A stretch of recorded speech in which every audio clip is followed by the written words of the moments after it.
শরী বিধান কিরূপ? ডিভোর্স যদি হয়ে যায়, স্বামী স্ত্রীর মধ্যে বিচ্ছেদ হয়ে যায়, এরপর যদি বিবাহের মাধ্যমে একে অন্যে পুনরায় মিলিত হতে পারে, অর্থাৎ স্বামী স্ত্রী হিসাবে তারা আবার বিবাহ বন্ধনে আবদ্ধ হওয়ার সুযোগ থাকে, যেমন 1 তালাক দিয়েছেন, 2 তালাক দিয়েছেন, তাহলে তো সে সুযোগ আছে এবং ওলামাদের কাছ থেকে মাসআলা বিস্তারিত জেনে সেটা আমল করবেন। যদি তালাক 3টা দেওয়া শেষ হয়ে যায়, 3টাই তালাক পতিত হয়ে যায়, তাহলে আর পুনরায় স্বামী স্ত্রী হিসাবে একসাথে থাকার সুযোগ নাই। আর যদি তালাক হয়ে গেছে, স্বামী স্ত্রী হিসাবে থাকতে চান না, কিন্তু ভালো বন্ধু হিসাবে থাকতে চান, আজকাল একটা টার্ম বাইর হয়েছে খুব, সেটা হলো বিয়ের পর তালাক হয়ে গেছে, বিশেষ করে নায়ক নায়িকা, গায়ক গায়িকা, মডেল বা বিভিন্ন আপনার শ্রেণী পেশার মানুষের মধ্যে এগুলো দেখা যায়। একটু বেশি শিক্ষিত হয়ে গেলে, একটু বেশি স্মার্ট, একটু ভদ্রলোক মনে হলে এইসব লোকদেরকে দেখা যায় আজকাল বলতে, বিবাহ ভেঙে গেছে, তালাক হয়ে গেছে, তারপরে বলে বিবাহ ভেঙে গেছে, বিচ্ছেদ হয়েছে ঠিক, ডিভোর্স হয়েছে ঠিক, কিন্তু তারপর আমরা ভালো বন্ধু। শুনছেন নি আপনারা এই সমস্ত কথা?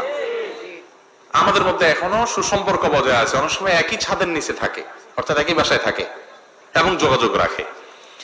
আর আমাদের সমাজের এক শ্রেণী মানুষ মনে করে কত বড় মনের মানুষ, তালাক হয়ে গেছে তারপরেও তাদের মধ্যে মিল মহব্বত আছে, সুবহানাল্লাহ, কত বড় কলিজা। এটা কি বড় কলিজার কথা?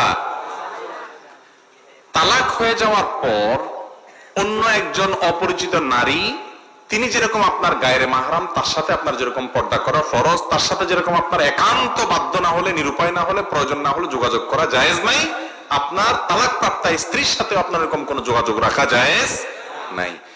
আপনার ছেলে আছে, মেয়ে আছে, তার কাছে তাদের খোঁজ খবর নিতে হয়, সেজন্য যোগাযোগ করতে হয়, এটা তো প্রয়োজন।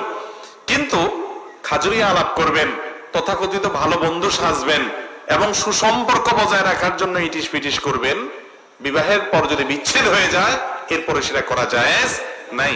এটা বড় মনের পরিচয় নয়, এটা হলো আপনি মুসলিম হিসাবে উদাসীন, আপনি মুসলিম হিসাবে দেউলিয়াপনায় আছেন, মুসলিম হিসাবে আপনি দুর্বল ইমানের মুসলমান, ইসলাম আপনি বুঝেনই নেই, সেজন্য আপনি আল্লাহর নাফরমানিতে লিপ্ত আছেন, হারামে লিপ্ত আছেন।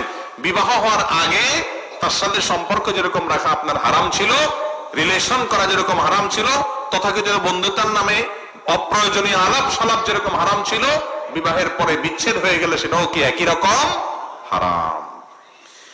এরপরে প্রশ্ন হলো, আমি আপনার একটি আলোচনা থেকে শুনে হারাম রিলেশনশিপ থেকে আল্লাহর পথে ফিরে এসেছি। ডিভোর্স হওয়ার পর আবার যদি